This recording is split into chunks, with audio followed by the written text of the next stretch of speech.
Signs that the Federal Reserve's tightening cycle is nearing an end is leading to a softening in the US dollar, which could be a net positive for the S&P 500. Yahoo Finance's Jared Blikre has those details for us. Hey, Jared. Hi there, Rochelle. Let's take a look at the S&P 500 first, then we'll take a look at the dollar, because what I want to point out, this is a year-to-date look at the S&P. It was in a trading range, and it just broke out at the beginning of June. That was with that non-farm payroll report for May. Now I'm going to show you the US dollar index over the same time period, and you can see something interesting happened at the beginning of June. It was in a trading range, and then it embarked on this down leg, and there were actually two into the middle of July. And this downdraft here coincided with a nice pop in equities.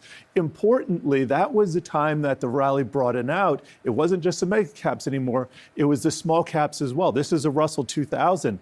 Over that 2-month period where the dollar was dropping, you can see small caps got a really big bounce there. Now, small caps tend to favor, actually can deal with a stronger dollar, but a weaker dollar tends to help more stocks, especially those that are internationally, that derive their revenues from international sales. And in fact, Bloomberg did a study that those stocks do particularly well when there is a 6 to 8% drop in the dollar. We see an S&P 500 EPS boost a year later of 19%. So that's a pretty big boost right there. So let me take us to the US dollar index, and I'm going to show us a longer term chart. This is still a year to date, but you take a look at the 3-year here, and you can see, let me actually just convert this to some candlesticks. I'm going to put a 10-year chart. You can see we've been in this big trading range, but now we are below the upper end of that trading range. And so we don't really have a lot of support all the way down to the 90 level. That's the big level. So there's a lot of room for the dollar to drop here.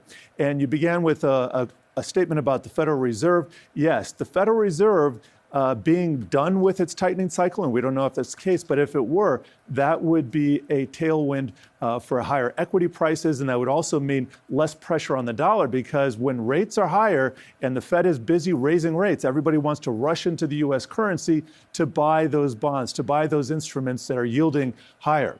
Now, let me show you something visually with our heat maps here, something that's happened over the last 2 months as well. So this is a year-to-date look first of the S&P 500 sectors, and you can see the huge outperformance by XLC, that's communication services, houses Meta, houses Alphabet, also tech and discretionary, that's consumer discretionary.